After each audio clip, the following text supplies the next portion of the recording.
teachers, we're back. And in this video, we're talking all about how to use the new Marbles Primary course books to focus on pronunciation in class. Did you know that pronunciation practice can be beneficial for all 4 skills and not just speaking? In fact, pronunciation is often the key to our understanding when reading texts and listening to audios. Having said this, it's sometimes tricky to know where to start when it comes to working on pronunciation with primary learners, and we may feel more comfortable focusing on other content. In the next 3 tips, you'll see how easy it can be to integrate pronunciation into your classes and how your coursebook can help you out with this.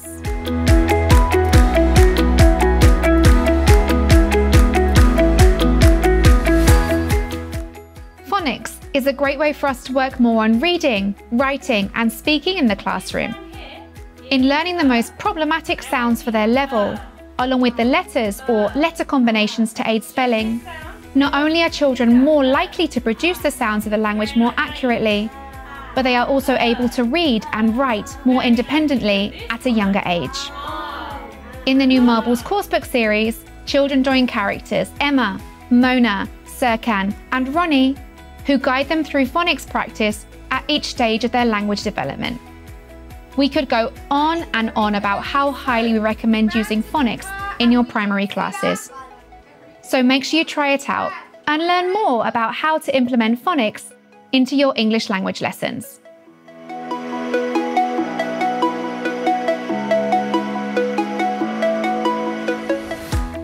One of the easiest ways you can work on pronunciation and also improve students' reading and listening comprehension is by pre-teaching the pronunciation of words which might prove problematic for them when completing a task. Just like pre-teaching language for meaning, pre-teaching pronunciation means that the students are more likely to make the connection between what they know and what they read or listen to. When working on this pronunciation in class, you can focus on individual sounds which students might struggle with, or word stress in longer words. Remember that students aren't going to assimilate the pronunciation if they repeat it just once, so you'll need to get them to repeat it on a number of occasions, both individually and as a whole group.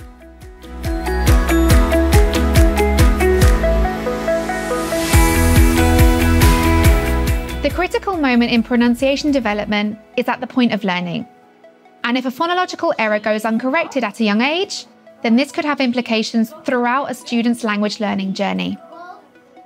Just like language errors, pronunciation is very important to correct, as you want to avoid fossilization of errors as far as possible. When students are doing any freer language production task, you could correct the errors on the spot, or you could take a notebook and write down any words that you want to correct.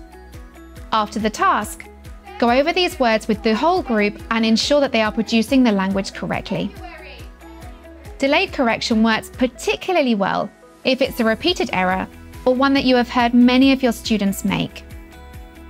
If you're unsure of what to correct, you could start by focusing on the sounds in the phonics sections of the unit you are studying in your Marbles coursebook.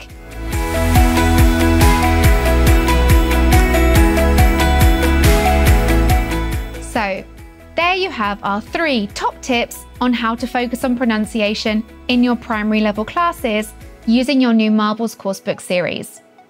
Don't forget to check out our other videos for more teaching ideas and top tips.